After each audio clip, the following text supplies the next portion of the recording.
sorry that I was actually going to be early, but I came upstairs and realized that when we turned off the breaker to the kitchen, so I would know which breaker was the right one for replacing the ceiling fan in the kitchen tomorrow morning. It turns out that apparently we also managed to shut off the upstairs, so it's apparently on the same circuit. Oops, that's going to be disconcerting if I do that. All right, let me... The delay between what I'm doing and the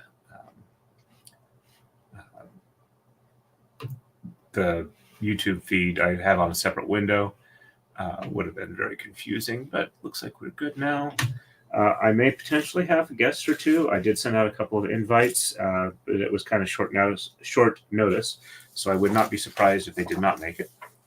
As you can see, I actually sorted through a lot of the different blocks so that I have,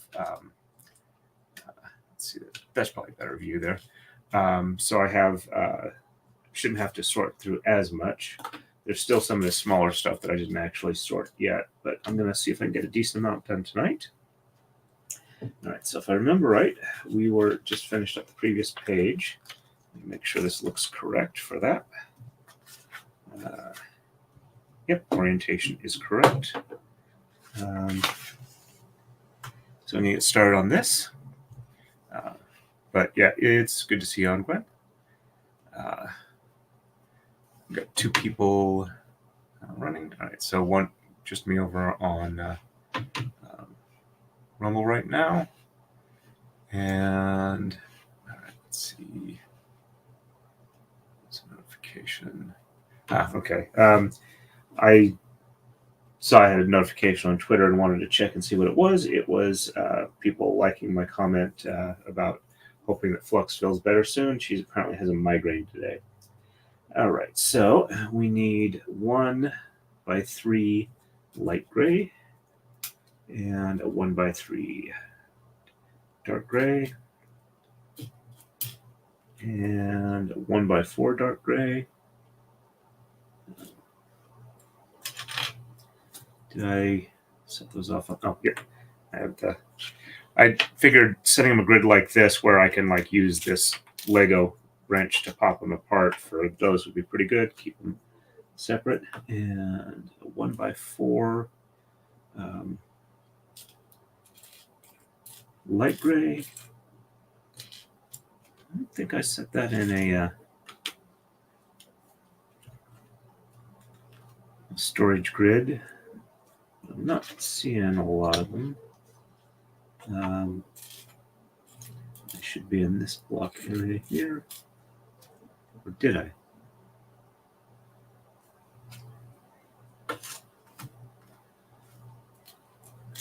Nope, that's a 2 1x2s.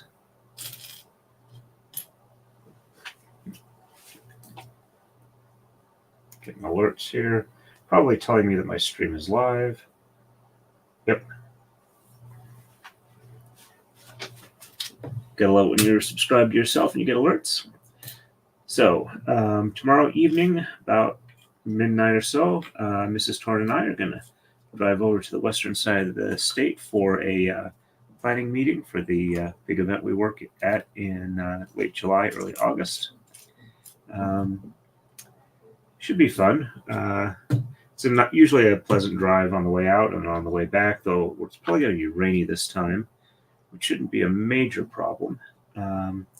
And we rent a hotel room for the on the way back.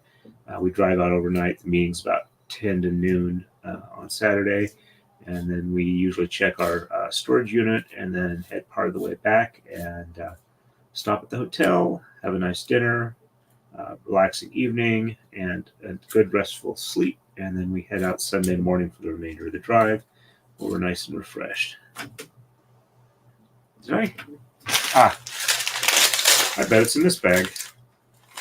The one I didn't open. Let me just double check and make sure it is before I open it up.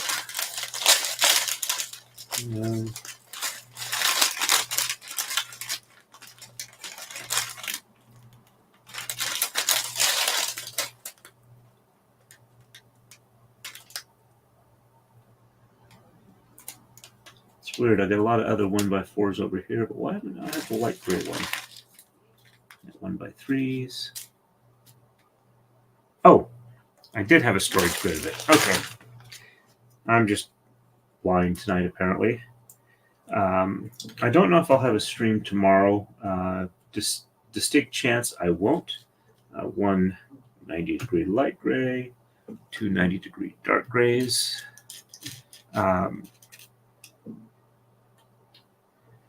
But if I'm up for it, I'm well rested and I've got everything done I was planning on. I will potentially have a stream early evening, late afternoon tomorrow. 1x2 darker gray. Yeah, or one 2x2 dark gray. 1T. Over here, I believe. And like I said earlier, I might do something Sunday, but just depends on how it goes. 2x3 light gray. Two of these. And three 2x3 dark grays, which are, I noticed them. There we go. The stack here, 8 of these. So 1, 2, 3, 4, 5, 6, 7, and 8. And 1 2x4 light gray, which is 2x3. Oh, apparently I did not make a grid of those yet. And 6 2x4 dark grays, which are here. So 1, 2, 3, 4, 5, and 6. And I already set up the redirect for the end of the stream to go to Runkle. That way I don't have to worry about forgetting about it. And we need one 2x8. So I think these are the 2x8s. No, it's a 2x6. And where did I put the 2x8s?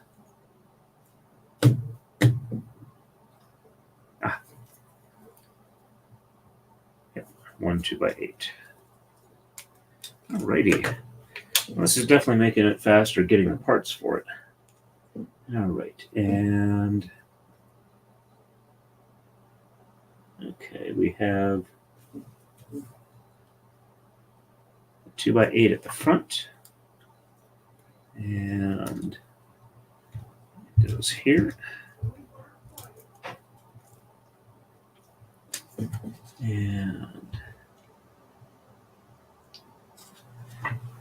I hate the fact that I have to grab the phone camera out because I can't see it well enough, but it is what it is. Make sure I got the right one. All right, and we have the T and the 90 degree.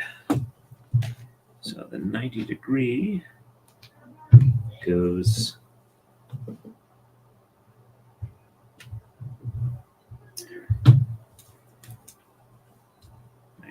goes like that, and the T goes like this. Yep. And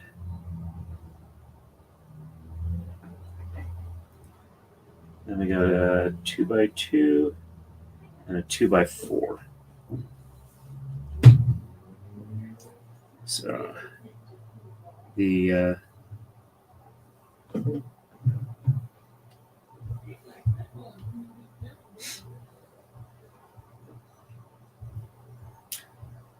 did I set that wrong?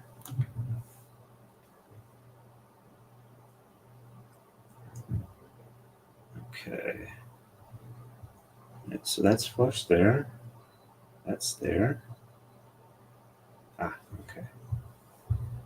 2x2, and 2x4. 2x2 goes here, and 2x4 goes there. I did find a place that's not too far away from me that has maple rough sawn in the size I need for making taka dies.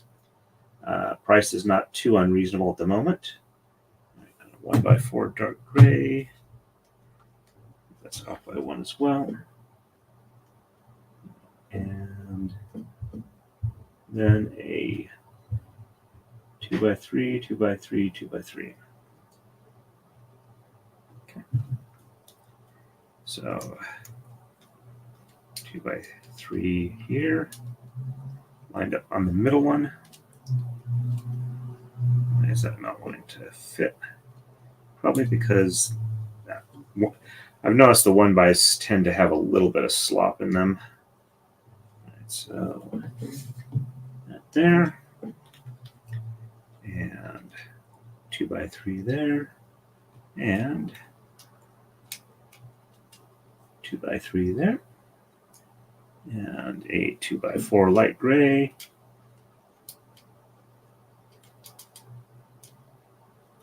there, and 2x3 next to it, and a 1x3 and a 1x4. So offset by 1, 1x3, and a 1x4, and that's a dark gray 2x3, down by 1, and a light gray 2x3, matching this end here, and 2x4 and 2x4 coming up from the back end here.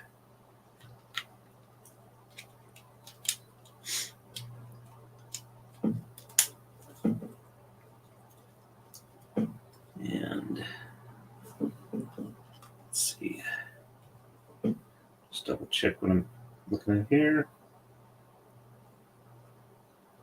All right, so I got 2. Oh, whoops. I did a 2x4 and a 2x4, and it should be a 2x4 and a 2x3.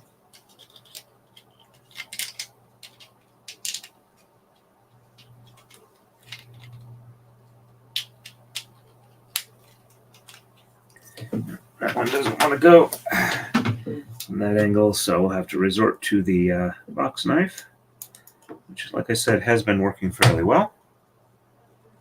And there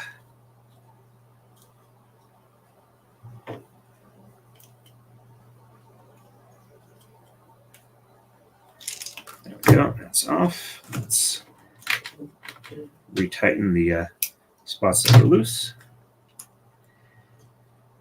There we go. And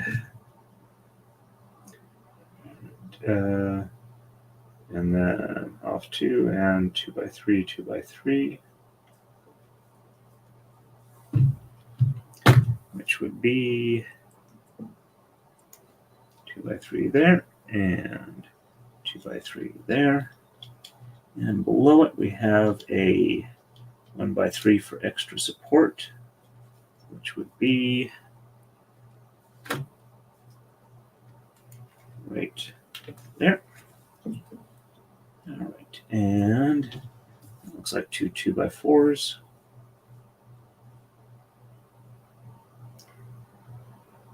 Yeah, 2 2x4s, 2x3. All right, so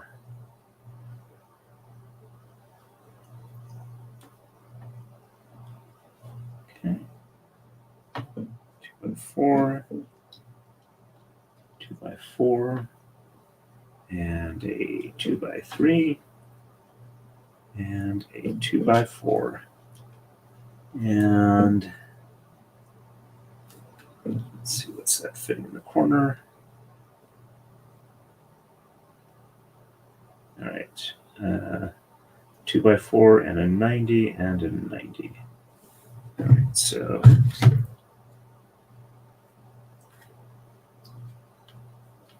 okay, so this 90 will go like there,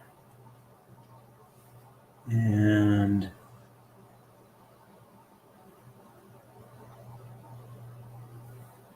this 90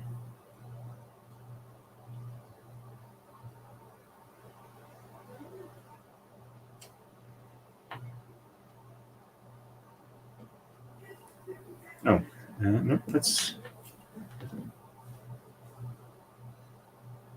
okay. So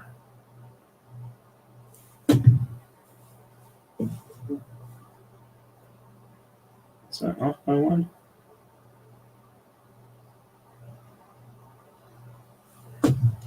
Ah.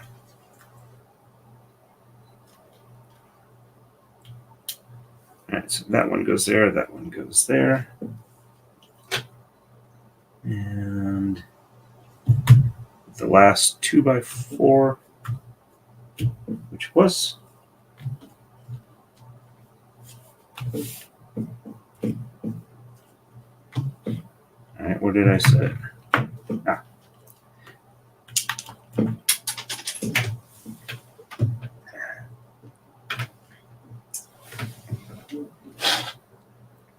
Well, I know which one it is, and I know it's on the floor.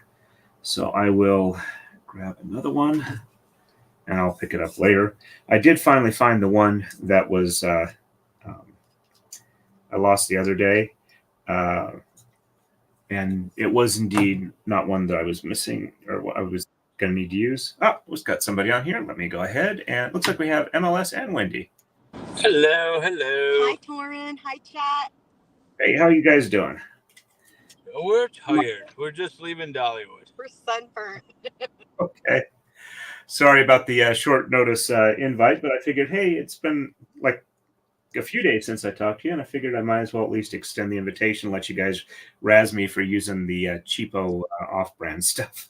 I noticed David was totally going to say something. Well, I did. I put it in the chat. As soon as I pulled it up, I'm like, that doesn't look like Lego. Yep, this is not Lego. This is let's see. We got the box here. I'm not 100% sure, but I think it's Ballady. Oh, that's interesting. That looks cool. Yep. I mean, it's perfect for a non-Lego stream. Yep. And it also, the set comes with lights for inside the waterfall. I like that. That's very cool. I will say some of the non-Lego building block sets have some really cool features that Lego just doesn't have. Yeah. They're hard to get apart once they're together, which is, I suppose, a bonus in general. And the wrench here is a bit too large. Interestingly enough, this actually works pretty good for separating them. And the way they're molded looks to be like it's fairly repeatable, so it's not like it's too horrible in quality. Melly says hi, MLS and Wendy. Oh, hey, Melly. Hello, Melly and Gwendolyn. Yeah, I'm not looking at the chat. Yeah, I'm looking at chat. Well, I am trying to drive as well. Yeah. Yeah, driving is usually a higher priority. Let's see. So just going back through and catching up on the chat, too. How's everyone doing tonight? We had so much fun at Dollywood and Torn. It's so good to see you. Thank you for the invite. Oh yeah, I figured it's like I enjoy having people on. It gives me something to like counter focus against the repetitiveness of stuff. It keeps me from getting like too, I guess you'd say, drained of attention. So it's really nice to have somebody to somebody live with me to talk to. Kind of keeps the brain going. Well, that's awesome. So. If you say so. Wendy struggled with that last week.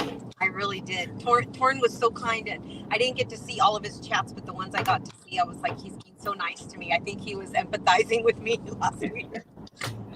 Yeah, I think that was. I did catch a fair amount of Rob's stream live, but I didn't catch much of the others live, so I didn't want to. I mean, that was kind of the one I got a chance to respond a lot more to. So, Nice. and it was fun watching it. So, Is it more fun watching it or being a part of Yeah. it? Which one's more? By the way, so you hold the record of the longest build. okay. Sorry. You hold the record for the longest build series, which I think is 11 and a half hours. It used to be Yeah. 6 with Joe from Good Logic. Okay. I hold the record for the only incomplete Lego build ever. Okay. And I don't know what else we had. We almost had Megan Fox quit, but she ended up not quitting because we never had someone who quit. Yep. She only didn't quit because you guys didn't let her, though. She was totally gonna quit. Oh, she was totally gonna She quit. didn't want to get off the stream. She just didn't want to build the Lego anymore. It was too much. Yeah, that's not how the stream goes. Yeah. I did find a nice way to when I go through and sort ahead of time to store some of the more repetitive blocks. And since these are so hard to get apart, this lets me store them and then pull them off relatively easily. Well, careful now. Don't tell Valhalla that. He'll say you cheated. Well, this one's doing my own thing and being completely off-brand with it. So I guess I figured that You're only doing cheating weird yourself, stuff. right? You're just, Yeah. You can do whatever you want. That's right. And Valhalla's driving right now, by the way, so he's not going to be able to log in for a while. Yeah, He's no worries. Yeah, he's got 4 or 5 Ooh, passengers. look at I got macaroons. Look what David Look at got. that. Ooh, nice. Wait, look what Fancy French hotel. And I forgot and your look what brothers. Oh, croissants. like flaky, good ones. Nice. Yeah. That'll be got my chocolate in snack there. for tonight. Yeah. Do I get to get the napkin? Yes. All right, cool. And wait, where's the little mini Nutella? I've never seen She them. stole all this stuff from her hotel and It's gave not it to me. stealing. It came with my breakfast.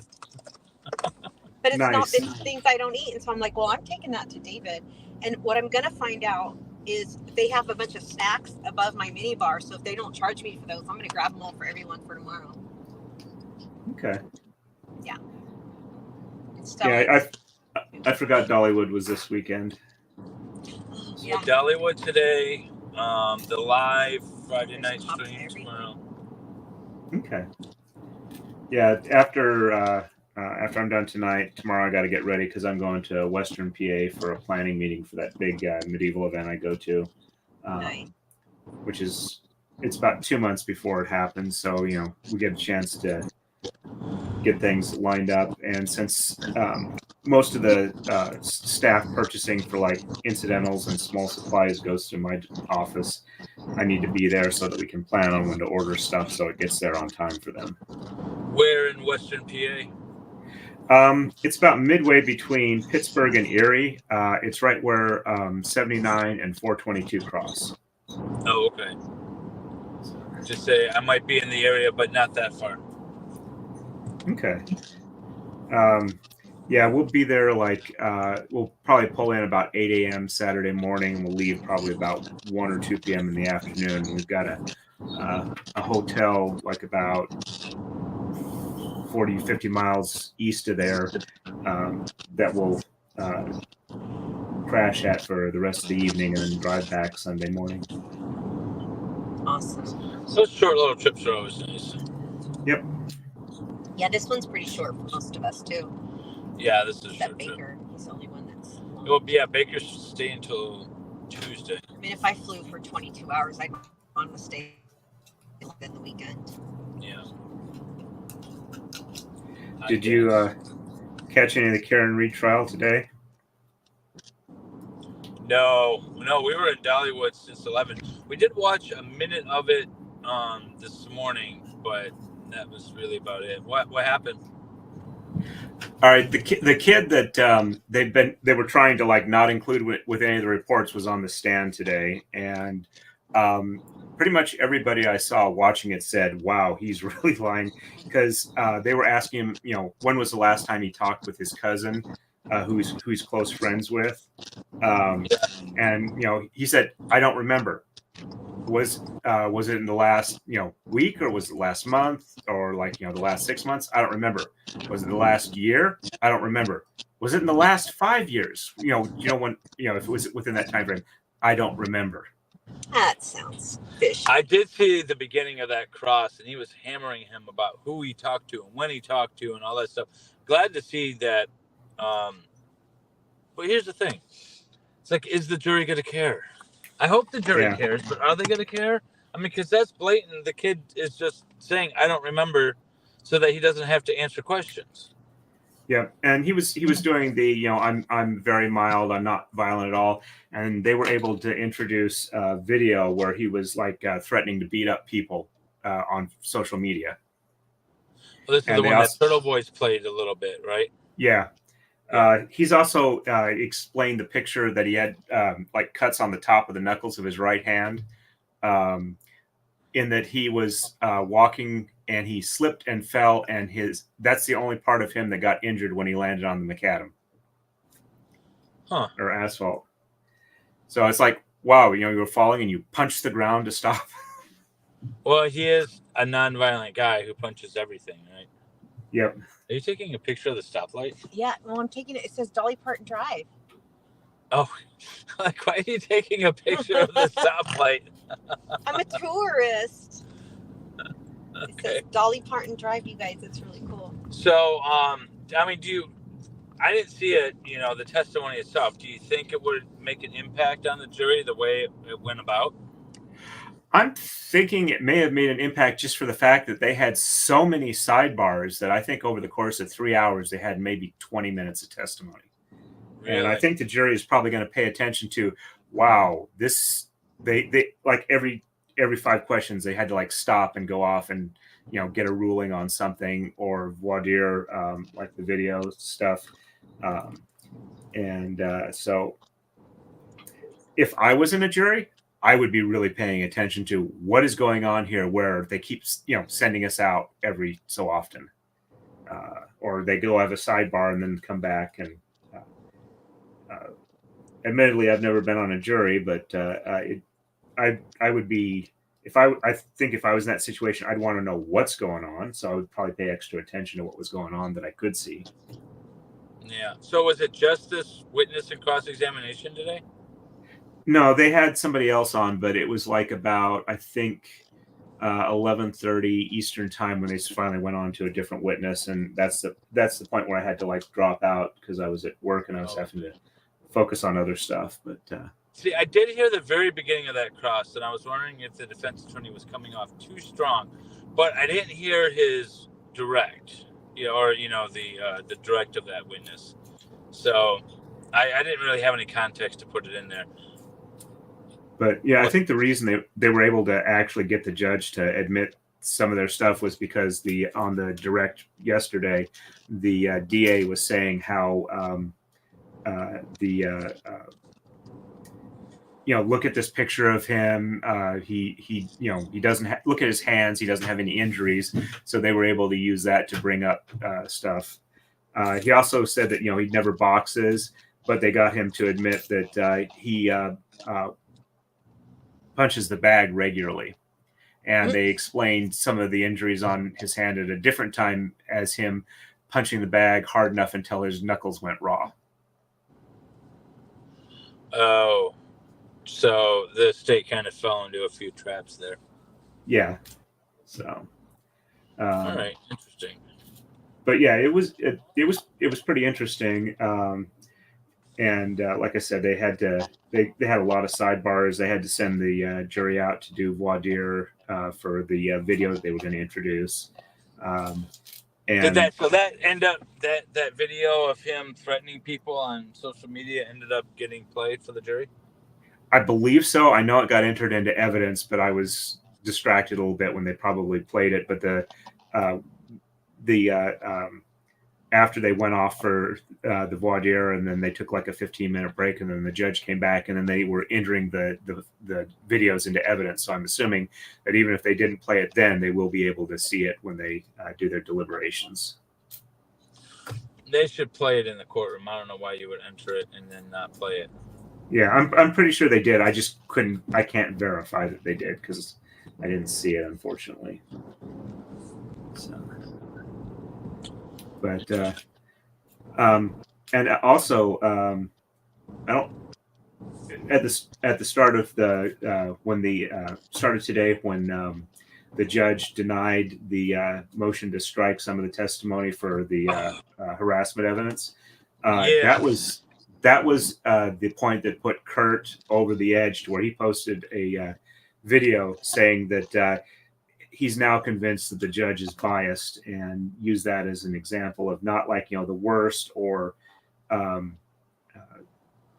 most egregious. I strongly disagree with your characterization of the testimony.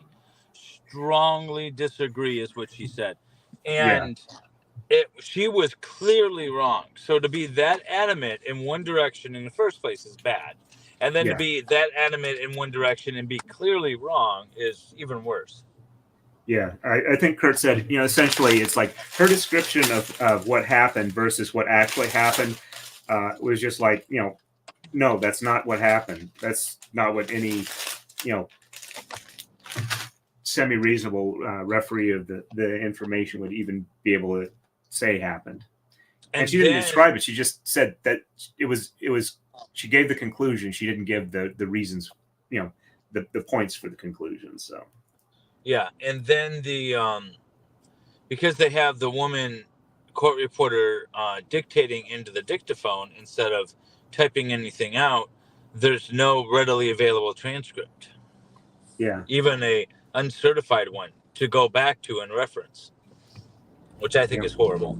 You should always have a stenographer typing things out so you can go back right away. Also, it was yesterday, but did you catch when they were asking the DNA expert about whether or not you would collect evidence in red Solo cups? I didn't catch that question. What was the answer? Well, it was objected to, so she couldn't answer. But when the defense asked, her response was kind of like a shocked stare, like, what?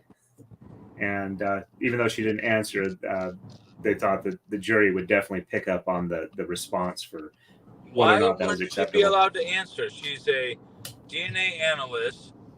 Part of her job could be, although it wasn't in this case, collecting the samples, right?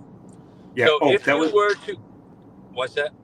That was another thing. She was very, very weaselly on what was acceptable collection standards. It's like, would you want to, collecting it this way be, acceptable? And it's like, would, leaving something on the floor of an ambulance or dropping it on the floor of the ambulance before taking a sample cause contamination? She says, I don't know. We haven't done a study on that. I know. I did hear that. So, yeah. And then she also weaseled out, do you consider, not do you consider, but you would agree that, like, the samples have to be maintained to avoid contamination in order for you to get good results. She's like, well, I don't take the samples. Well, I didn't take the samples in this case, so I don't know. Well, that's not the question. The question is you need these samples to be secure in some way, right? And she refused to answer the question. Yeah. She just kept going back to, I didn't collect these samples. Yeah. And the commentary I heard from several people, which I agree with, is an expert witness should be able to just answer questions and not, even if not be combative or argumentative or shying away or whatever. Yeah. Yeah. And it would present to the jury as, this person is being, informative and, giving useful information as opposed to, not wanting to answer types of questions. Yeah.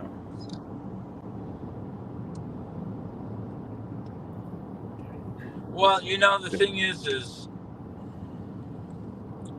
she could easily say, collecting things and collecting samples. First of all, the samples don't even matter. The red Solo cup samples don't matter. You have the body, you don't need the blood, right? Yeah. So, unless you're going to find someone else's DNA in there, which, assuming based off of what I know of the case, they didn't. It was all John's. So, yeah. Okay. But that's the less necessary DNA. I like the fact that they claim that they swabbed John and found pig DNA. Yeah, and they only took 2 swabs, and they Both didn't from swab the him. shirts, right? Yeah, they did it from the shirt. They didn't do any DNA collection from him at all. Yeah. But then again, what do you expect from a department that doesn't know how to use like evidence tape? Swab that spot that obviously looks like a barbecue sauce stain. Let's just see what's there. Yeah. He was out to eat. Who knows? And well, a lot of the people that I watched were commenting that at least nobody made jokes about like porcine Americans or anything like that. There was a lot of I'm not in court, and even then I'm not going to make that joke. Yeah. Oh, just as a interesting side thing, apparently, I'm going to have to look up the statute, but Pennsylvania is apparently no longer going to allow posting on, conspicuous posting at the entrance of a building as sufficient service for an eviction. We're now going to have to do personal service. What? Why? I don't know. I'm going to have to look up the law, but all I can think is, wow, that is going to be a lot more difficult for landlords. Yeah, I mean, they're renting a space. Assuming you want to evict them from that space, they should be there to see the posting on the door. Now, we have a thing that we can post on the door if we attempt to serve them in person and really can't. Yeah. We can ask permission from the court to post on the door. But like our notice to quits and everything, which is you do before you file suit, that can just be dropped in the mail. Doesn't need to be posted on the door or anything. Do you still have that? Like I said, I'm going to have to look at the statute. The only thing I saw so far was on a Pennsylvania Constable Facebook page, and their contention is enough there that I didn't want to actually try and figure out directly from there. I figured I'd just go ahead and look up the statute and see what's going on. But currently, although to be fair, I could see where you would go on like a 10-day trip or something, and like we have 7 days. You could get a hearing. Could file and get a hearing within 7 days. So if they post it and the tenant's out of town for 10 days. The way we usually go is I can post the initial notice for the hearing also on the door, and I get those up to like maybe a week and a half before the last date of service. But for the actual notice for the eviction, I get them. I have to post them currently within 48 hours of receiving them, and then residential evictions have 10 days after that before they can be performed, and commercial evictions have 15 days after that. Oh, okay. And I do the posting and I do the eviction. Have you had to wheel up the dumpster and physically throw people's stuff out before?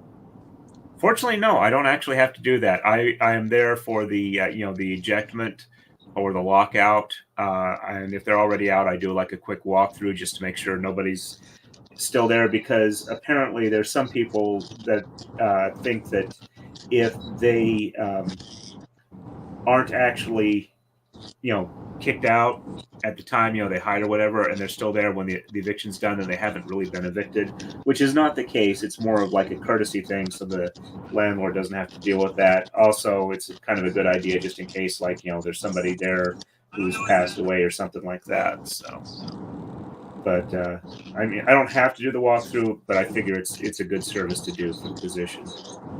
Yeah. And but they in Pennsylvania on the notice, they have where the person evicted has 10 days to make arrangements with the landlord to pick up any remaining items. And if they do make the arrangements, they have up to 30 days to get them. So. Yeah, we don't have that in Michigan. Once you're evicted, you're evicted. We can just throw everything in the dumpster. Yeah. But yeah, we've got, now I lost the train of thought there. Sorry about that. But yeah, it's going to be also apparently we're going to have to we're going to have a new log. We're going to have to log service attempts. So that'll be interesting.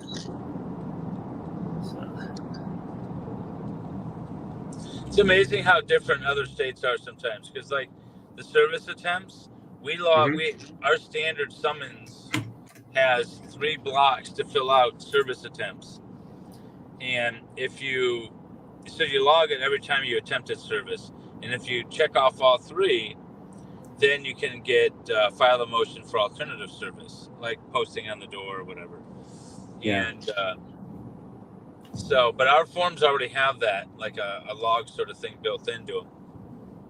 Yeah, ours don't, and I'll have to double check the rules of the court. I'm not sure if 3 attempts is mandatory, but as a general practice, I do a minimum of 3, and I'll usually keep trying until I run out of time to do service at all.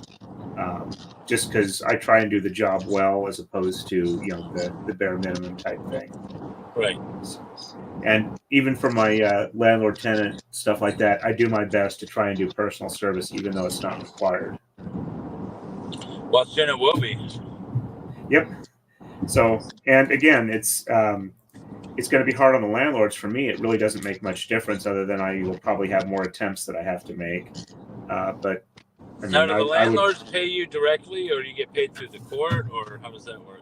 I get paid through the court. The landlord pays the court for the eviction, and they pay me. So they don't want us being paid directly by plaintiffs at all, which I can entirely understand. I've actually had to tell people, somebody asked, I'm going to need an eviction, so do I hire you? And it's like, nope, you got to go to the court. You got to go through them. I can't do anything directly with you.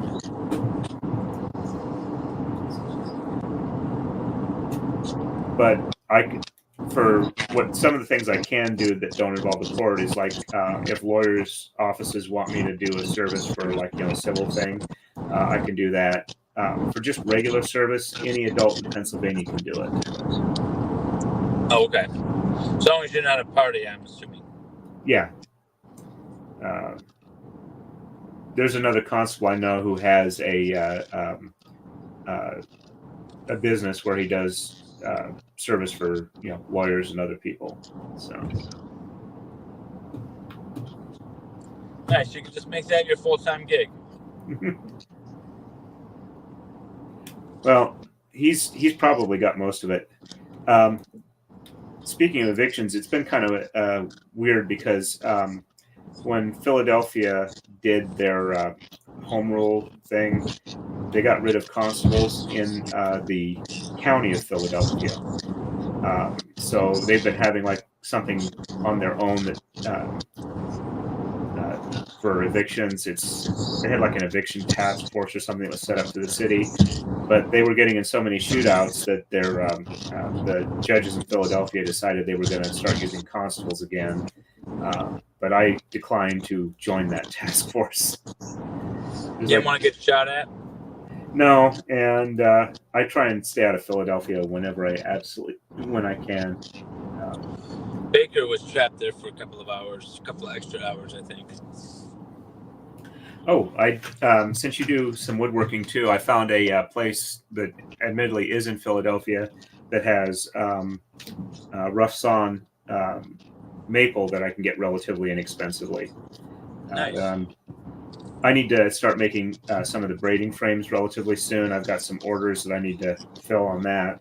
And so now that I have my planer, I just got the DeWalt table saw, and between those two, I figure I can make the 1.25-inch square balusters baluster type things that I use for building it.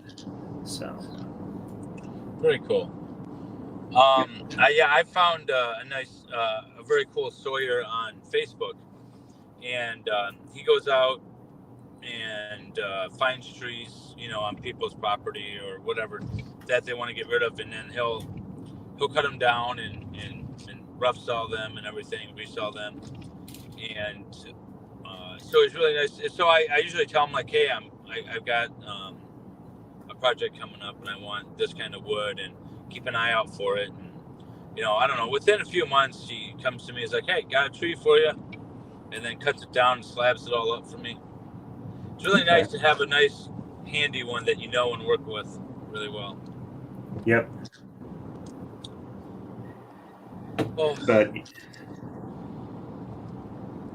yeah, I'm looking forward to start working out in the shop more. I also want to start using my CNC router more to make, essentially tchotchkes for the channel. I've got some ideas for stuff I want to do where I can do like a 3D contour profile for like artwork type things.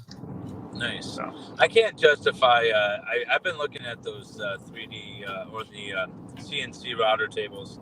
I just can't justify it in my mind to get one of those. It's so expensive. At least the one that I want. The stuff I make is fairly large, so. Okay, yeah. If you're looking like for a full 4x8 bed, they can definitely be spendy. Yeah, a lot more money than I want to spend on something right now. Yeah, the at my work, the large 5 foot by 10 foot bed CNC router, I think was about $250,000.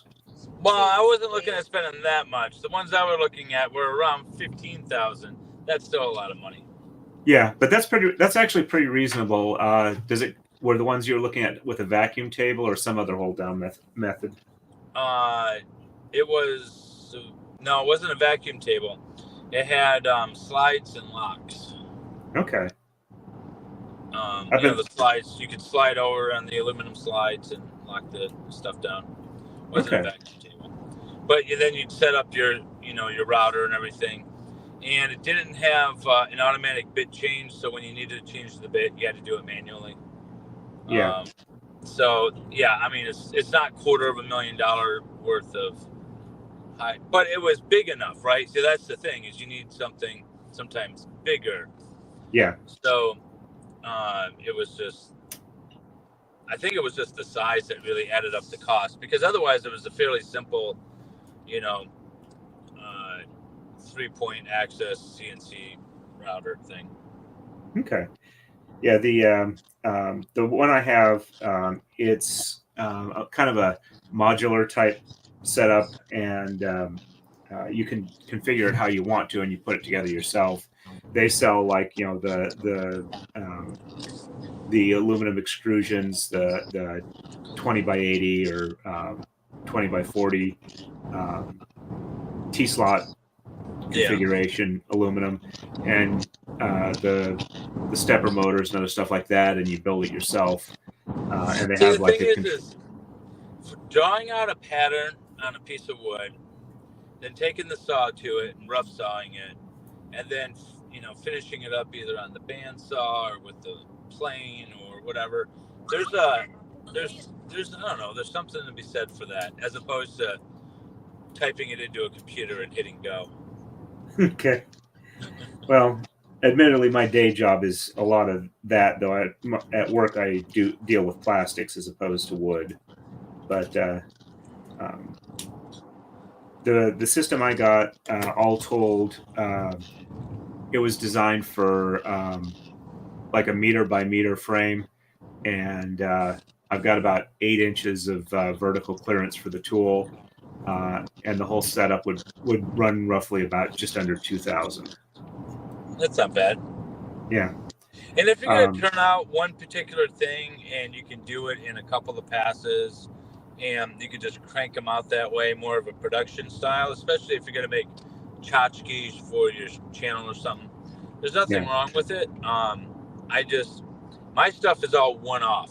If I was like, my wife and I were talking, like, if the law thing didn't work out for some reason, I was just done being a lawyer, and YouTube didn't work out, I'm like, I could just go into the shop and just start making stuff and selling it. I've done it before, and I would buy it. Well, of course you would win. I'm a stalker. But at that point, then I'm like, okay, well, I might invest, especially like we were talking about. I have this. It's not really a line of stuff, but I have baby-related stuff that I've made in the past, quite a bit of it. Baby changing stations, the ones that hang on the wall, and bassinets, and a bunch of stuff. Like, I would just get a CNC and start cranking that stuff out. And does CNC stand for? Computer numeric control. There you go. Thank you. Before computers, it was just NC for numeric control. Yeah. So, but yeah, So I was like, if I was just doing stuff for production purposes, I would get one, no problem. But right now, all my stuff is just like kind of one-offs, and I don't know. I like the idea of doing it all by hand. Okay. Yeah, my hand skill set is not all that great for woodworking and stuff like that, which is why I'm trying to like automate some of the stuff that I have difficulties with. Yeah, I'm not saying mine is very good either. I just still rather take a few attempts. Yeah. The trying to get my brain back in gear again. One of the things I'm looking at now is on the rails on the side for the braiding frame I'm in, where it's got the little pins that keep the threads separate. Yeah. What I've been doing is I've been getting like dowel rod and then using a round over bit and a block with a hole through it to kind of round over the ends, and then I take it over and cut it off on the bandsaw with a stop so they're all 1 inch long. And then when I'm done with that, I've got to like sand a chamfer on the back end with a belt sander, and that just kills my back when I do that. So I've been thinking about switching the pins over to something like Delrin and getting like a small mini CNC lathe, or get a mini lathe and do a CNC conversion for that, where it'll do. Don't get a lathe; you'll get addicted. Well, I can tell you, I moved my grandfather's lathe into my shop, and I had never used it, and it sat in the corner for like 2 years. And then I was like, you know what? I'm just gonna see what I can do with this thing. Just start messing around with it, and that's all I did for like 2 months. Is I would go out in the shop and I'd play on that lathe. Okay. And I don't care. I would just grab chunks of wood. I'm like, I have no idea what I'm making. Let me just try something. It's so addictive. Okay. I'm just teasing you about not getting one. They're really fun. They're a lot of fun to play with. I made a wood ring for my wife because the ring that I had gotten or ordered for her for our wedding, I wasn't quite sure it was going to come in time. I'm like, well, as a backup, I'm going to make her a wooden ring. So I made her a wooden ring just so I could have something to give to her. But thankfully, her actual ring came in. Okay. They're fragile. I actually have a wooden wedding ring, and there's a reason why I use the black rubber one all the time. The real wooden ring goes on for special occasions only. What about, could you do metal with a wooden inlay or whatever? Well, that's actually what I have. That's my ring. If it's solid wood, it's extremely fragile. And then the metal ones with the wooden inlays are still very fragile if you work with your hands a lot. Yeah. That's not a good idea, I guess. So I like it a lot. I just have to. Beautiful. I have to fix it. Yeah. But lathes are fun. You can make all kinds of stuff. Do you know a lathe is the only tool that can make itself? Yep, I have it. I have indeed heard that. I watched a video where a guy made a lathe with itself. That's pretty cool. Yeah. Yep. And you could theoretically work your way up to precision with making one out of wood and using like a rope pulley, and you can like work your way down to more and more precision. He did use an electric motor and a band to spin everything just to start it. But he literally took a block of wood and with a little electric motor and a band and started spinning it to make the first wheel, and then stepped from there and made a whole lathe out of it. And then once you get that lathe, then you can make, like you said, a more precise tool out of whatever, metal even, and work on the precision. Yep. It's very cool. Yeah. I guess in theory you could make a hammer with a hammer, but not itself. You can only make a hammer with another hammer. A lathe builds itself. Yep. That's too mind-blowing for me. There's a YouTube video I watched. I'll send it to you. Yeah, send it to me. That'd be cool. and depending on the type of mill, or if you have a mill, you can kind of do lathe type functions with the spindle on that as well. Oh yeah.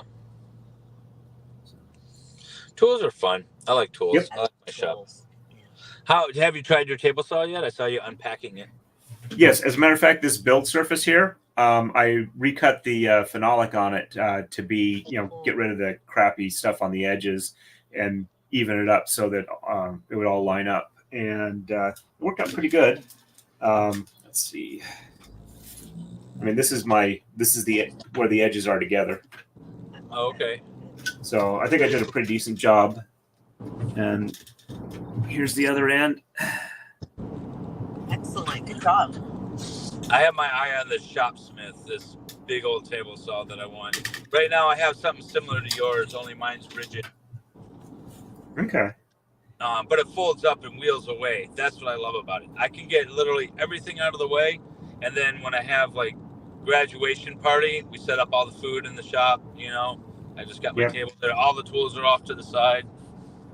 I like being able to do that.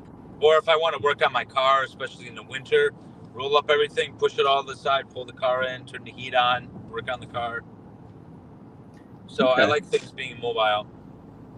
Yeah, I'm trying to set my shop up to be essentially modular. I put my drill press on a wheeled base, and the table saw I got specifically because it came with the roller saw, the roller base to it, where I can like fold it up and like put it up against the wall of the garage somewhere, and it was kind of like the minimal acceptable quality at that price range. So. Yeah, those portable table saws, they're good. They're not the best. Does yours have an expandable table? Like you can make the table wider? It's the fence system has a couple of different mounting points where I can get about 32 inches between the fence and the saw blade on the right side. Okay, that's not bad. For what I'm going to be dealing with, it's probably not too bad. I'm going to make a joining jig so that I can do a little bit better joining than just using the fence with it. So I got a 4.5 foot jointer, and that thing is a lifesaver. But that thing is heavy and it's expensive, and it's not for everyone. But I mean, if you chalk a straight line and have a good table saw and a fence system, you should be able to take care of everything too. Yep. But I essentially I've got a 2-car garage and that's it. Yeah. Yeah, the jointers aren't small. And mine is, to get a good one, they're cast iron. It's so freaking heavy. Even on wheels, that thing's hard to roll around. Yep. So, but yeah, if you guys don't know what a jointer is, if you got it's a long, basically it's a planer on a long bed, and if you get a board that's got like a little crown in it, so like it's not exactly straight, you can run it across the jointer on one side or the other, and it'll shave off just the high points or the low points, Nice. so that you can put the boards together and they all are straight, rather than trying to like wrench them down with a vise or a clamp and glue them together. You can smooth the edges out. So many tools. Yes. Yep. Kind of can't have too many though, right? No, never have enough clamps. That's the thing. Yeah. I tell my wife, I'm like, if you ever are like, it's a birthday or something and you want to buy me something, you don't know what to buy me a clamp. Yeah. Buy me several, just any size, all the sizes. all the sizes. I love all that. the sizes, and you can never have enough. Yep. The joining jig that I was thinking of doing, the plans have basically you have like clamps where the top edge is a dovetail, and you make dovetails in the plywood you use for your jig. Oh, so you're making it like a dovetail jig. I have a dovetail jig that works with the router, and it's it's like complicated to look at and to like figure it out. But once it all clicks, it's like a math formula. Once it clicks in your head, it's the greatest thing in the world, and you never will go without. Yeah, I'm gonna see if I can bring it up real quick. Let's see if I. And in fact, I stowed it away for like 10 years, and I never looked at it. And then I brought it out a couple of years ago. I was making actually the baby changing station, and I was like, how does this thing work again? And I had to like watch a couple of videos and look at the manual, and then I clicked again. I was like, oh yeah, there's no problem. Get this thing done. Let's see, I'm trying to see if I can get a good picture of what it is. This will probably work. All right, let's see. I don't think there's anything that. I'll just do it as a. Open image in new tab. That way it's just the image.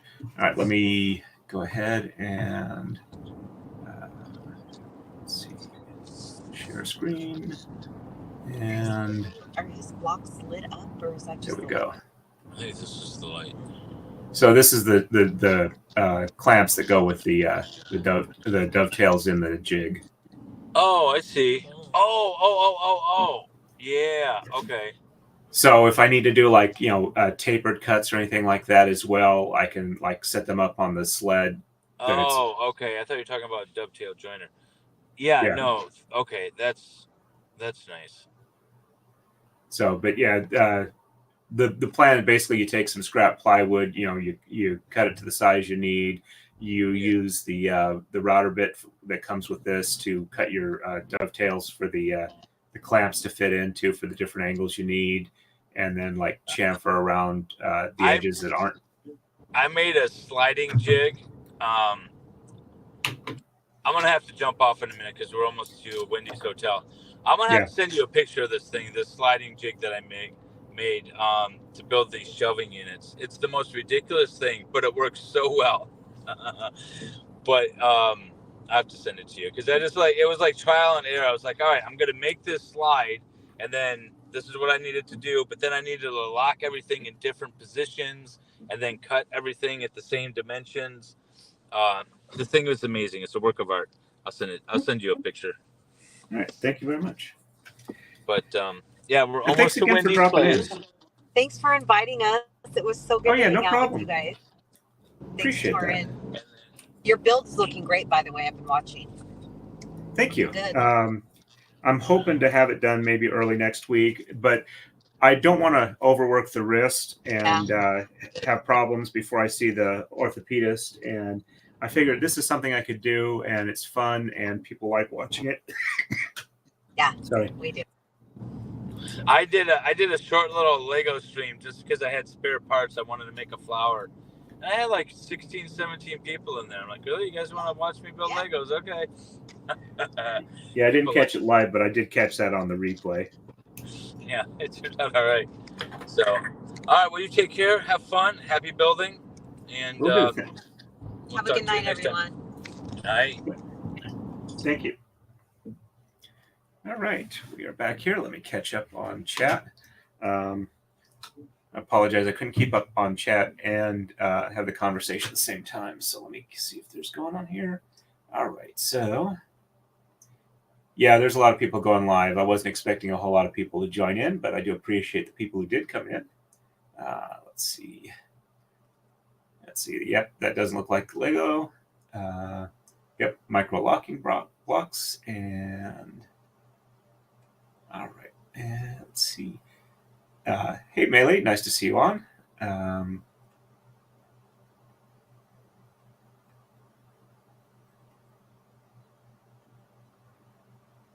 Amnesia Run Wild, yeah. If I remember right, I think it was Legal Bytes was calling it cross-examnesia or something along those lines. Yeah, Knuckles first made me roll my eyes. Yeah, that's what I was thinking too. And even though it got objected to, I really liked the defense attorney going, really? Couldn't watch today. I was working. Sorry to hear that. Well, glad you're working. Sorry you weren't able to hear it. Yeah, but he never tapes his knuckles. Yep. Let's see. Definitely frustrating watching it and listening to it. Yeah, still don't know where on the shirt. Could have been the back. All right. Almost caught up here. Feeling a little better. The allergies are horrendous. How are you doing? Let's see. Hope you're both having a great time. Doing better than yesterday. That's good. And we were busy listening to your comment. Thank you very much. I'm glad you had a blast Wendy, and it was good to have you guys on. And yep, she's making merch with that. Alrighty, caught up with chat, and I think I got almost all the parts for this next stage. I just need a T and 3 2x2s, which I unfortunately see right here. Some of these are less than logical in my mind when I'm looking at them, and 2 of the 1x4s.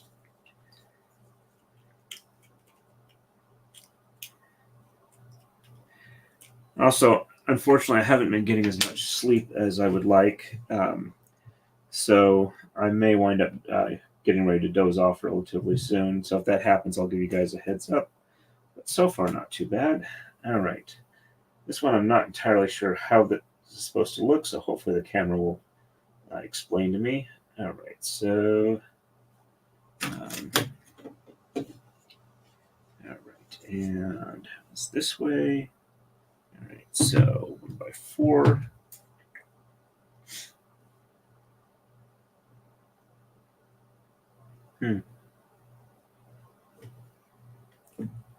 Oh, all right, so I had that the wrong way. All right, okay.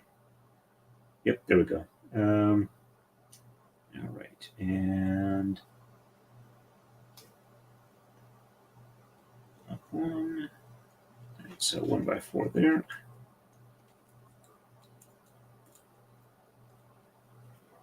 And all right, so 2x6 and 2 2x3s. So that is a 2x6, and that extends 1 past here. And 2x3s are crosswise here.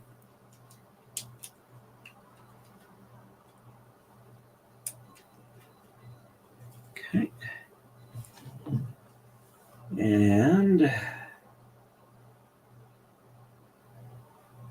2x4 light gray and 1x4 dark gray.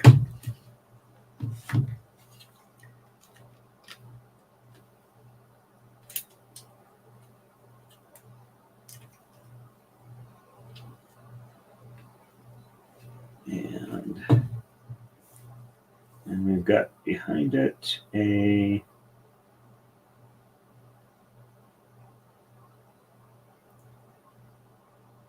all right, so that is the longest one here, and it lines up to the light gray here. Sorry, didn't mean to get this off camera too much. There we go. All right. And we have the slightly shorter one, which is this one here. And that one goes, am I off by?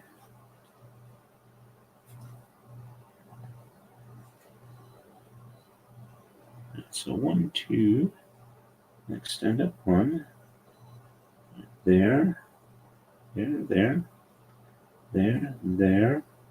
That should be 2 off. That's only 1 off.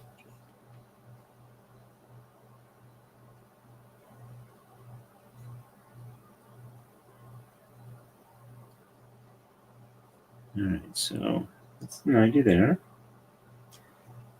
Oh, okay.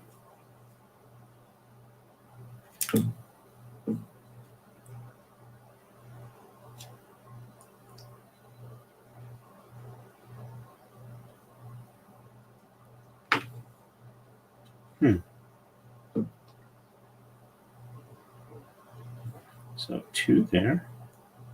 All right, so that is where that should be. So why is that looking different? Unless that's...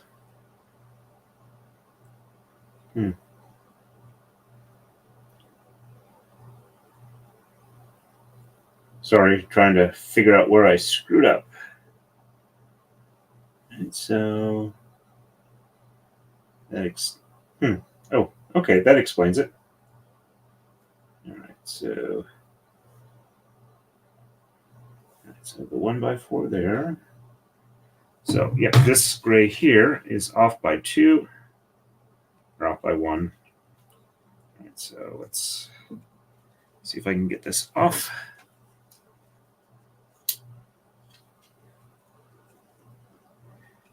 Glad to hear you are productive, Maylee, tonight. Oops. And did that actually fall on the floor, or is that still on my pants? I looked out there. All right, so this is actually up 1, and it is up there. And let's get this long one off here.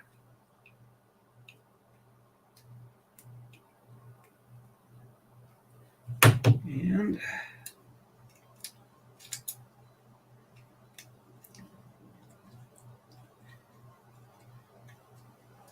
anyway, so what I was thinking of with what I was saying about the tchotchke stuff is I've got some scrap pieces from work that are what's called high density polyethylene. It's a nice, easy to machine plastic. It has a nice look when it's machined. So 1, 2, 3. Okay, that's a 2x6.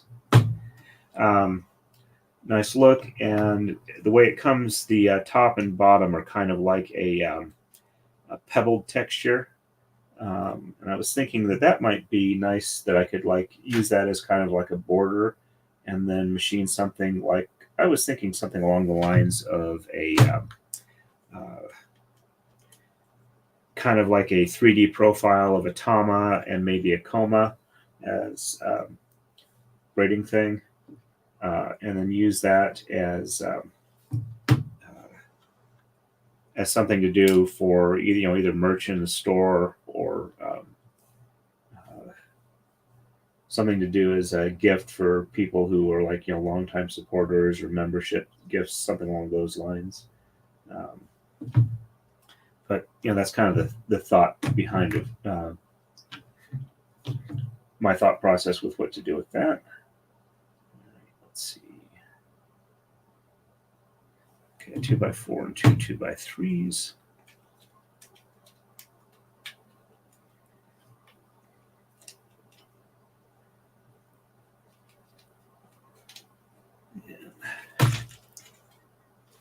Trying to catch up on what I was thinking for the schedule, because, or how much I would get done tonight, because apparently while I can build while I'm talking, I can't build as fast. So fun part here is figuring out which piece is which. All right, so that's a 2x3, and then it is off by 1, and 2x6. That's K corner here. And I think I've got oops. That one popped off here. And okay, nothing on the underside there. But it's not wanting to. So that one's got to come off and then back on, because they weren't lined up right. And let's see if that works now. There we go. All right. And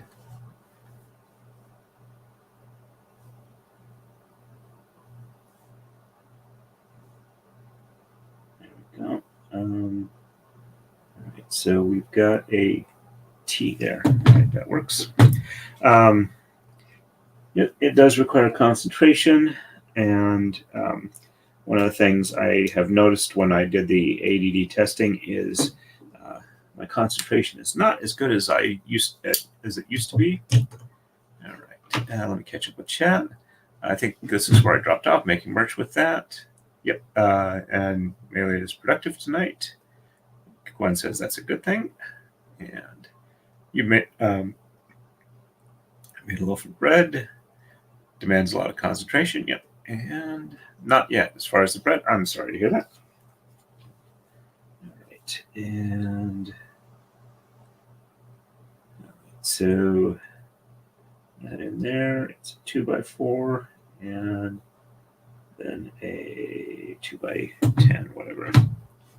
So 2x4 here, and one of the long ones. I don't have any more of the slightly shorter, and then it is a 2x6. There. Just double check the orientation there. A 2x3 and then a 2x6. So 2x3 here. And the 2x6 is offset by 1. And then 2x4s and 2x4s in the light gray. Almost done with this level. And 2 dark gray 2x4s. 1 and 2. All right. And, okay. Stacking the 2x2s are getting stacked here. And here.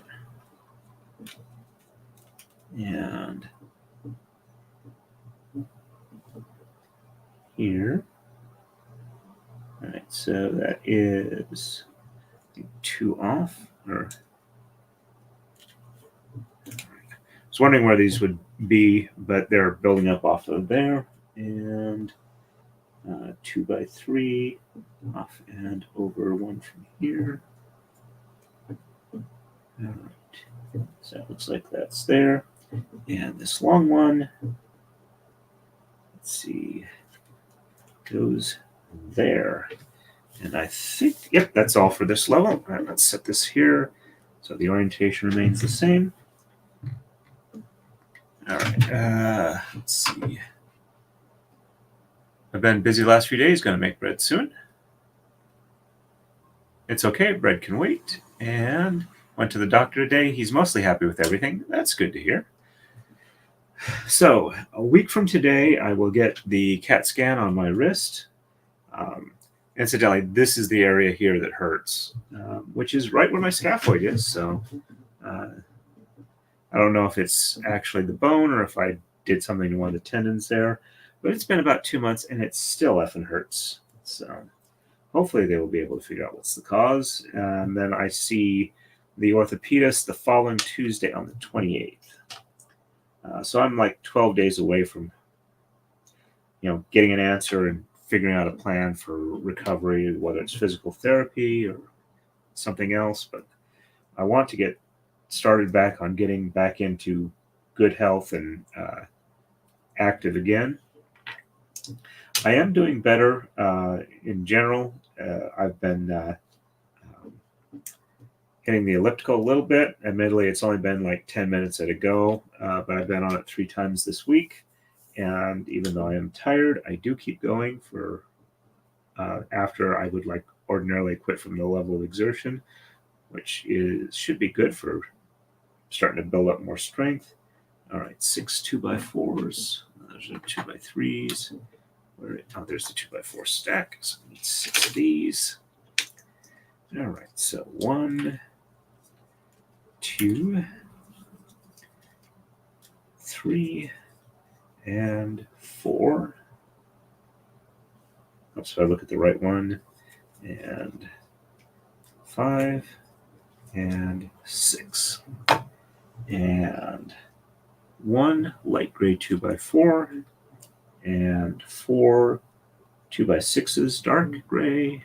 These are the 2x6s, yes. Yep. So 1, 2, 3, 4, 1 light gray 2x6, which is this stack here, and 1, 4, 5, 6, 9, 1 2x10, which I believe is this stack here.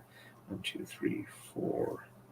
Nope, that's 2x8. So 2x10 is this one here. All right. There we go.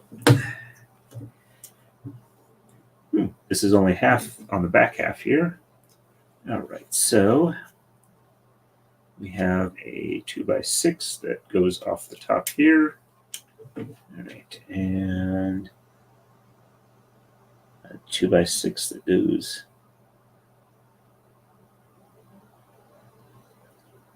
nope, 2x4 that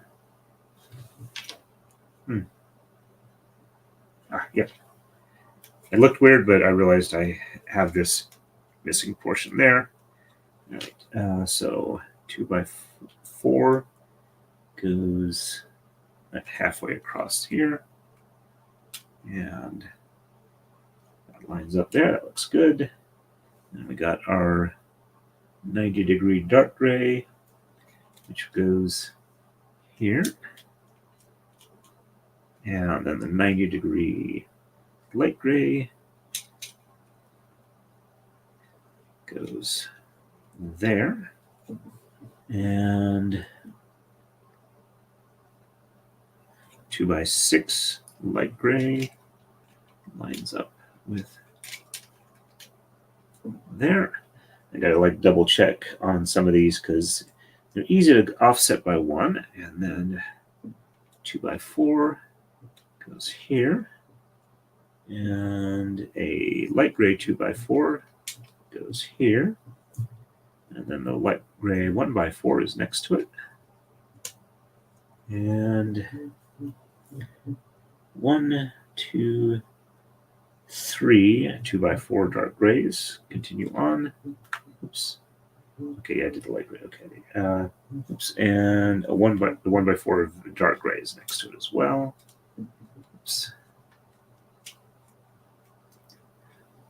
Gotta get it lined up. There we go. And all right, so 1, 2, and 3 of these. There's 1, 2, and 3, and then another one offset by 1, and then a 2x6 lining up with this out end here, and 1x4 goes on the underside here for a little additional support. There we go. And then the long one is offset by, oops, all right, so 1 there, 1 there. Another 2x6 goes here, offset by 1. And this one is offset by 2. And then this one goes on top of this little pillar support here.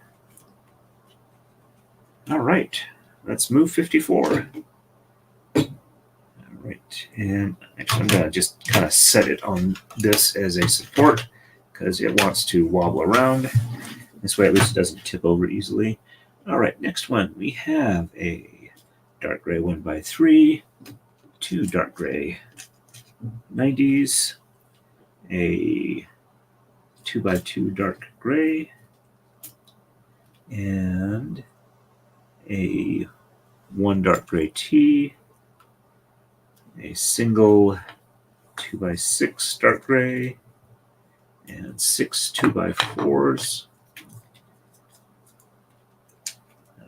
1, 2, 3, 4, 5 and 6 and 3 1x6s, dark gray.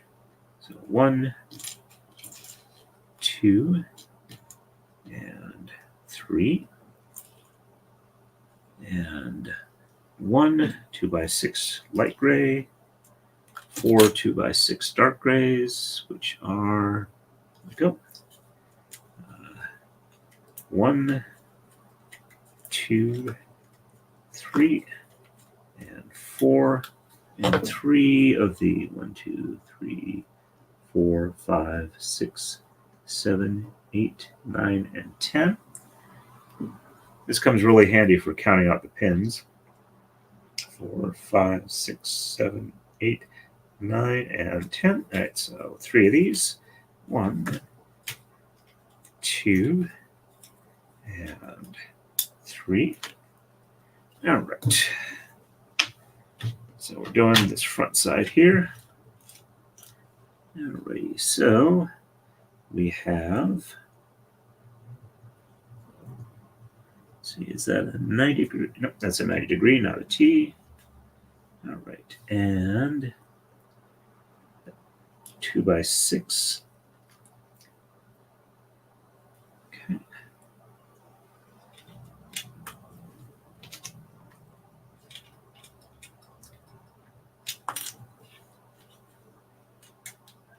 It's hard to get it to line up and push it down without it folding over the edge. All right, there we go. Okay, and oops, nope, it's not that. At least I don't think it's that. Let me check with the camera. Okay, and all right, so that's not the area I'm looking at the moment. All right, so 1, 2, 1, 2. Okay, so that's a 2x4 and then a T. Always best to double check when you're not sure. All right, so 2x4 there, and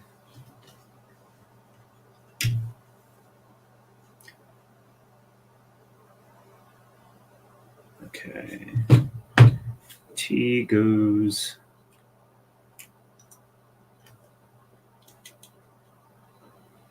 there, and then that's a 2x6 and a 90.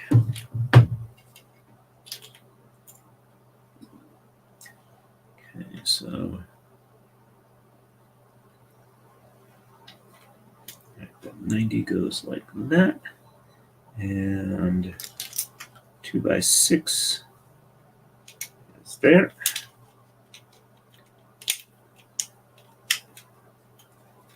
All right.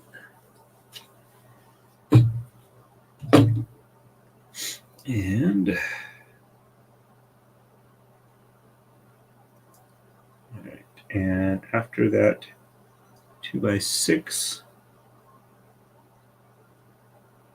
we have the longest one, which goes here. And then a 2x6 offset by 2. Okay. And then a 1x6 next to it. Yeah, I pulled the 3 I needed.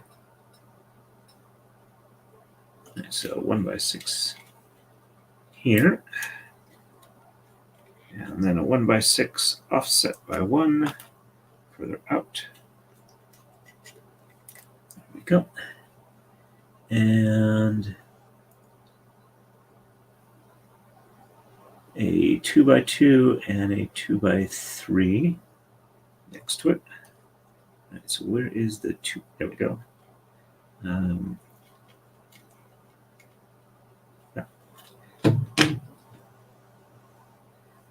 right, so I have a 2x6 that's going to be an underneath support, and the 2x3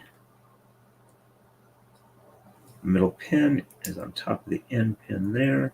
Then we have the 2x2 and these.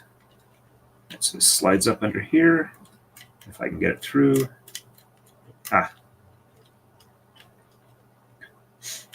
So these two need to come off, because to get that to fit, these have to be on here rather than on the other piece.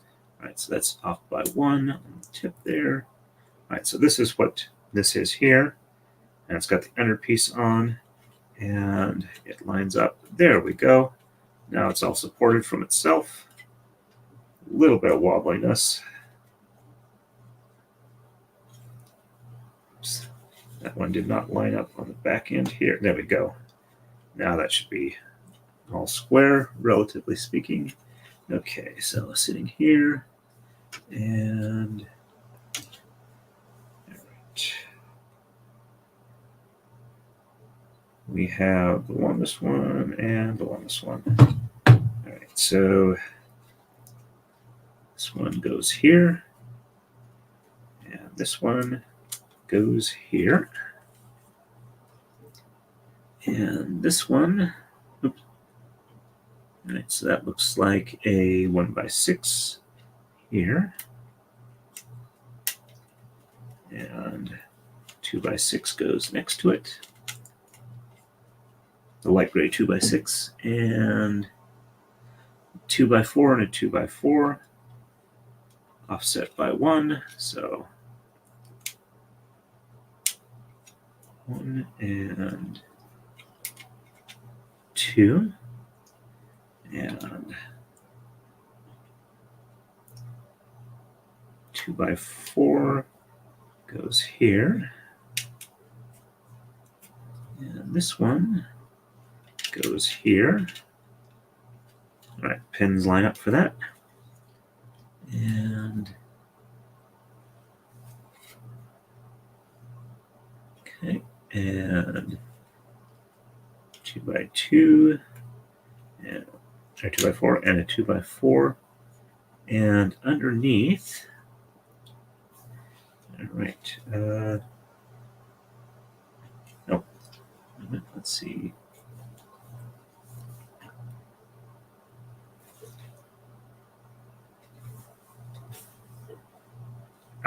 Wrong spot. Okay, there we go. I was thinking that this was for here. It's actually for over here. All right, so on these, in one and on this end, oops, just knocked off that piece there. All right, so that's some extra support there. This one was here. All right, so it extends out too. That looks like the right one. All right, so that is done with 55. Let me catch up with chat real quick here. Just hope it shows them what they need to see. Yep, I am hoping for that. And I think I did say it's a CAT scan. Thank you, Melly. Let me do a quick check, see how we're doing over on Rumble. We got 2 other people watching over there. We've been doing this for about an hour and a half. Not too bad. We're up to 3 people on YouTube again. And all right, so just finished that one there. All right, so 56. We need 2 dark gray 90s, 1 dark gray 2x2, 2 light gray 2x3s, 2, 1 dark gray 2x3. Oops, don't throw that around, that would be bad. And 4 of the 2x4 dark grays, 1, 2, 3, 4, and a 1x6 dark gray, and oops, sorry, 4 of those. 1, 2, 3, and 4. So we got 4 of those, and 6 of the 2x6s, which I believe are these. Yep. So 1, 2, 3, 4, 5, and 6. All right, and one of these, one of these, and 2 of these.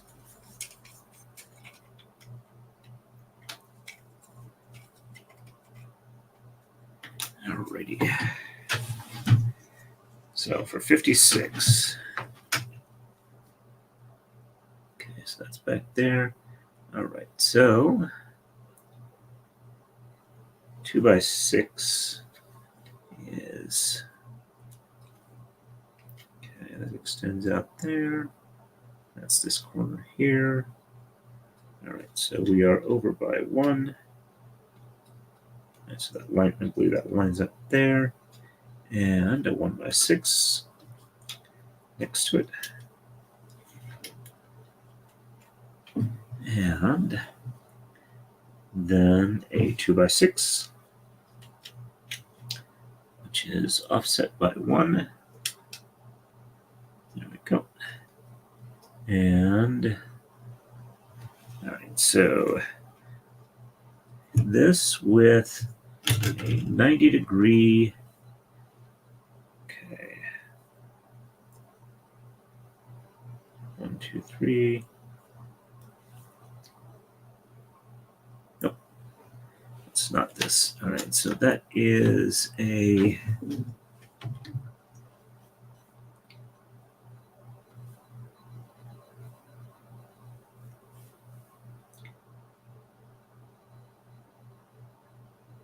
So 1 by 6 and a 2 by 6.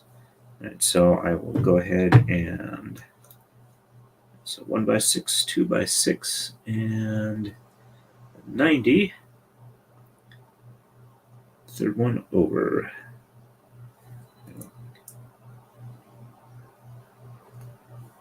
All right. So that'll be ready when we need that. And all right, so that is, yes, that is, this is the one that goes here.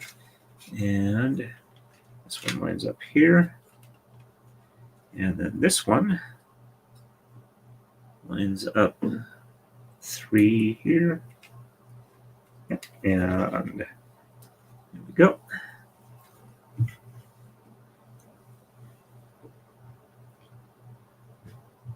All right. And then we have another large one. And 10. So this one goes here. And then off by 1, we have 2 by 10, which, oh, all right, so that's a 2 by 8. So 1, 2, 3, 4, yep, 2 by 8. That lines up there. And we have 2 by 3s here. And all right, so this one is offset by 3, and then a 2 by 4. Let's just double check what I'm seeing here. All right. All right, so 2 by 4, 2 by 4, and 1 by 6, and 2 by 4. 2 by 4, 2 by 4, and 1 by 6.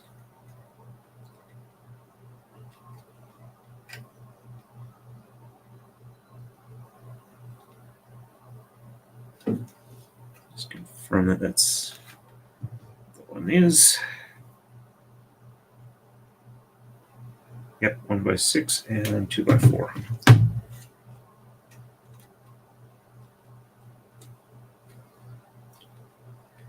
By 6 and 2 by 4, offset by 1. Go. And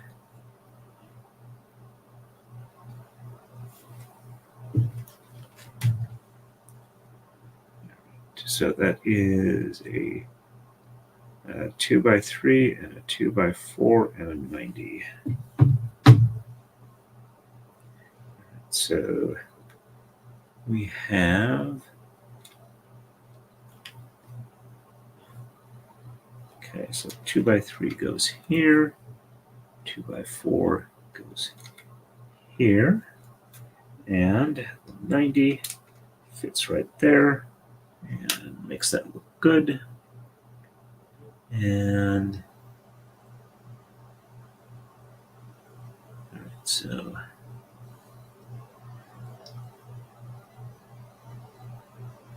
then 3 2x6s.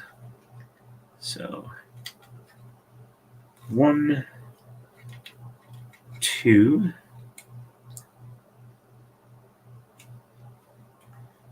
and offset by one more, 3, and then the 1x6 also goes here. Line that up, and the 2x2 goes on that stack there. All right, that appears to be all for 56. Let me catch up on chat real quick here. All right. Thank you. Yep, not you. Okay.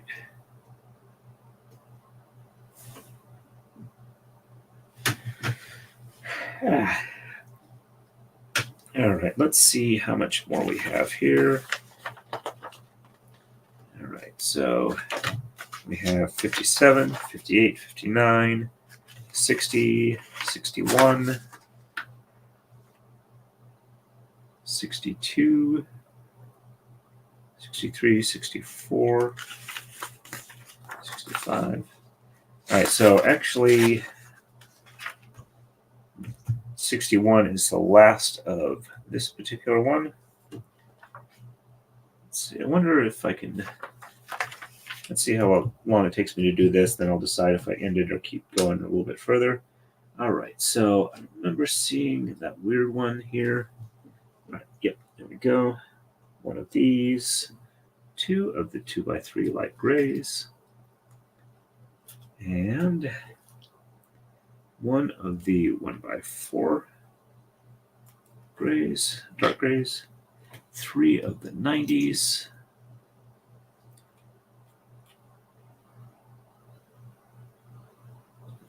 so 3 of the 90s, 1 2x2, go. 1 dark gray T, 6 2x3s,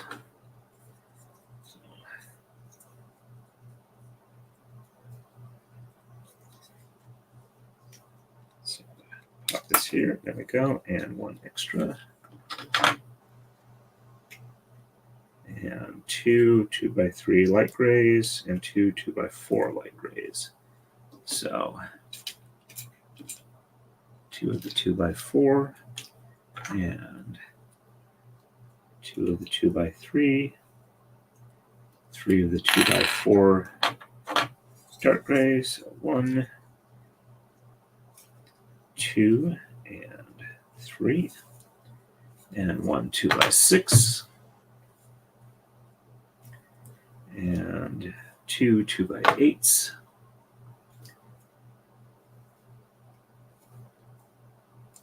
one and 2, and 2 2x10s,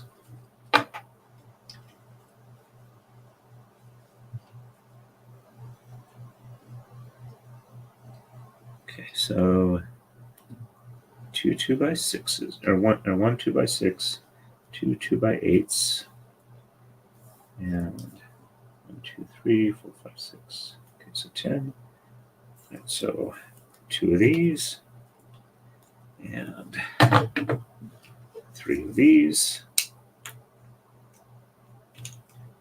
and 1 of the organics, right, I think that's in here.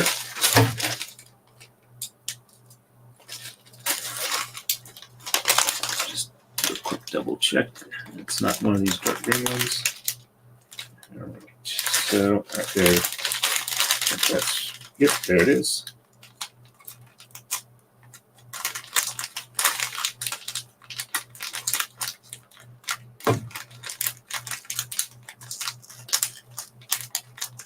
Go. All right, that's all pieces for that. Okay, so we have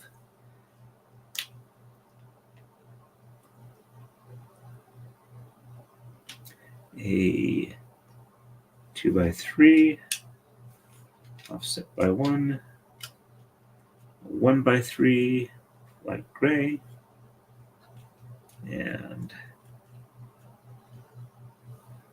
then we have two 2x4s lined up with the outer edge. 1 and 2 and oops, nope. A 1x4 in between. Oops, that one fell off again. Hopefully I can get it more stable fairly quickly. All right, there we go. And we have, that's a large piece here, off by 1. And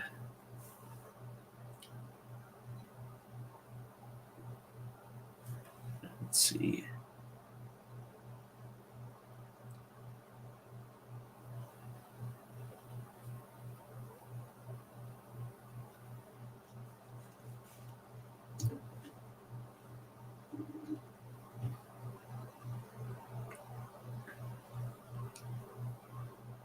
So, yep, that looks right. All right, so long one, 1, 2, 3, 4. So 1, 2, 3, 4. All right, so that one goes there. At least I'm pretty sure it goes there. And 1, 2, 3, 4. Okay, this one should go right there, lining up on this corner here.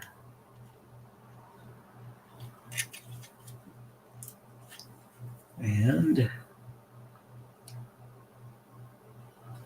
2x3. Okay, so let's see. That one's there. So is that over by 1? And over by 1.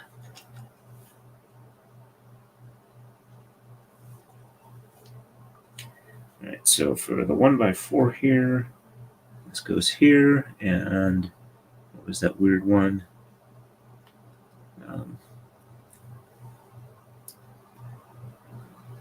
There it is. Okay, so that one goes under here like this, or all right, well, I'm willing to trust it like that. There we go. And this green one goes here.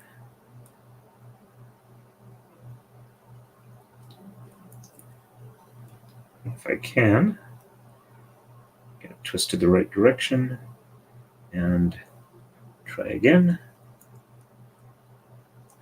Actually, I think what I'll do is I will take this off and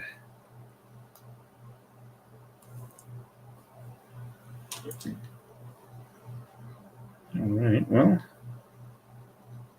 it looks like it's supposed to fit there. Ah, there we go. I just didn't have it lined up well enough. All right, and this goes under here. And this goes here. All right, so we got our little organic looking thing coming off here. And all right, so we have a 90. Let's go in here. Probably should do the camera for an up close, just make sure I'm doing it right.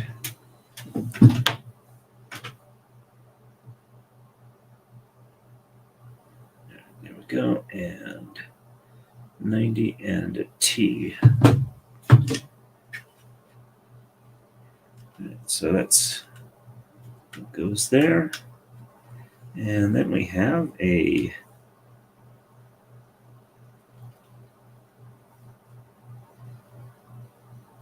okay, so this is a multiple. All right, so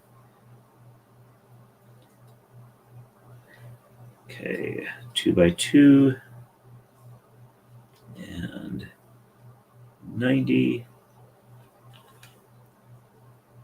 and 90 and 2x3, which is there, and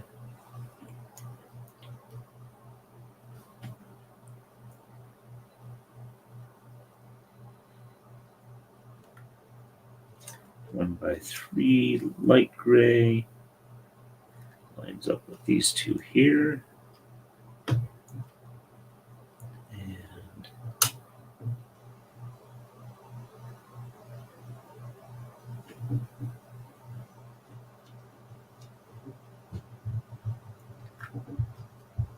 all right, so this goes here.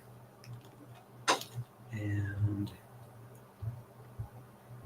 2x3 goes here. It's a bit weird because it is, oh, and one of these is actually supposed to be from this assembly here.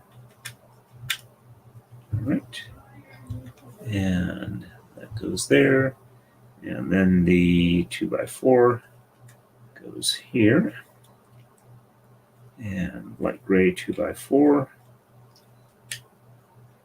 and short one goes here. There's a gap, and 2x6 goes here.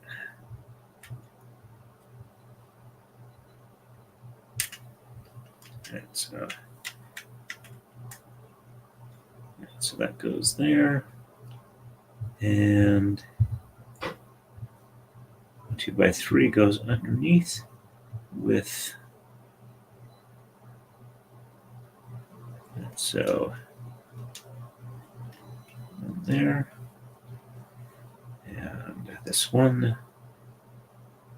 goes here. Yep, it's offset by 2, and large one here. There we go. And so offset by 1 here. And 2x3, did I miss it?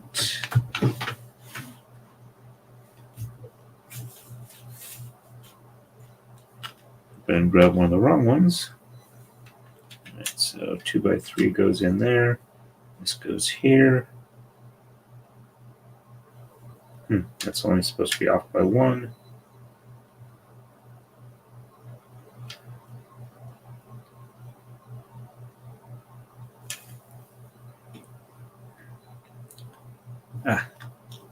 That explains that. This one actually need to be offset over 1 here. All right, there we go. And this goes here. That must have been the 2x3 because that wouldn't normally be over there. All right, so there we go. All right, let's just set this down here. All right, it is almost 10 o'clock. I've been doing this for about 2 hours. I think I did a decent amount of the build here. And all right, so after this, and okay, all right, there we go. Get the orientation correctly. All right.